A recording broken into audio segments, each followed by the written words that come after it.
درود بر دوستان عزیزم. امیدوارم از هر شهر قشنگ ایران هستید یا از کشورهای مختلف دنیا دارین ویدیوی منو میبینین، حال دلتون عالی باشه. من نازنین هستم و خوش آمدید به کانال سفرهای من.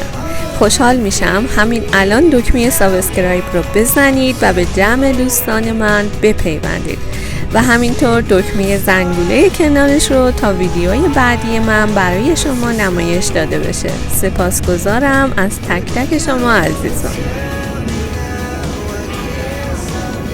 امشب شما را آوردم به محله باحال تهران پارس، مرکز خرید سپید. مرکز خرید سپید از قدیمی ترین پاساژهای شهر تهرانه، ولی ببینیم چقدر شیک و زیباست. 2 طبقه است، محیطی آرام، بدون سر و صدا، ایمن و خیلی شاد.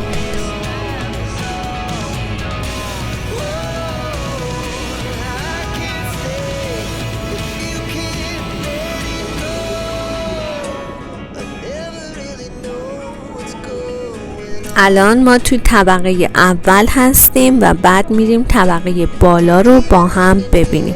طبقه منفی یکم پارکینگ این مرکز خریده.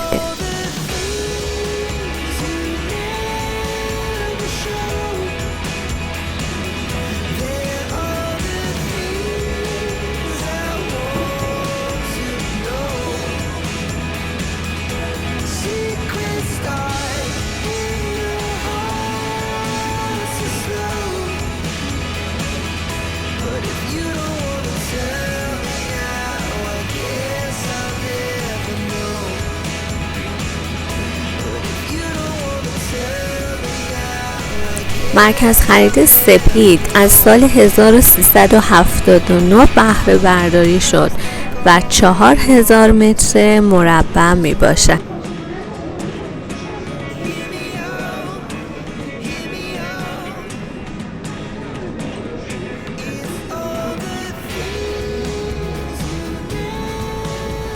همونطور که می بینید این پاساژ از نظر ساخت و همینطور از جهت کاربردی شباهت زیادی به سازه های مدرن دنیا داره.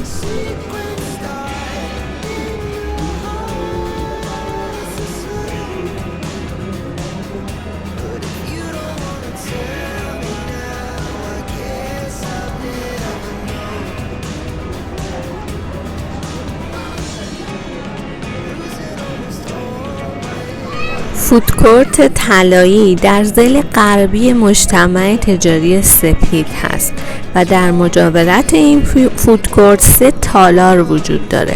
تالارهای این مجتمع مکانی مناسب برای برگزاری مراسمات و مجالس مختلف به شمار میاد.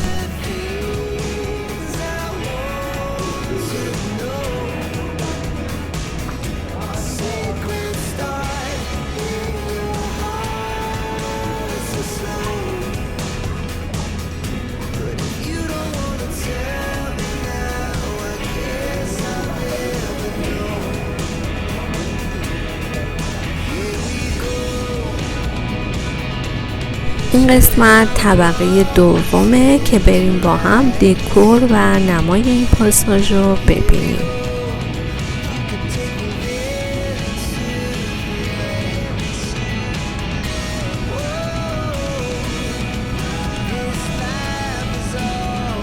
راستی دوستان، اگه تا الان کانال منو سابسکرایب نکردین خیلی خوشحالم میکنیم که ازم حمایت کنین و کانالمو سابسکرایب کنین برای ارسال ویدیوهای بیشتر از مکانهای مختلف تهران و همچنین شهرهای قشنگ ایران.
امیدوارم از ویدیوی امشب من و معرفی مرکز خرید سپید لذت برده باشین.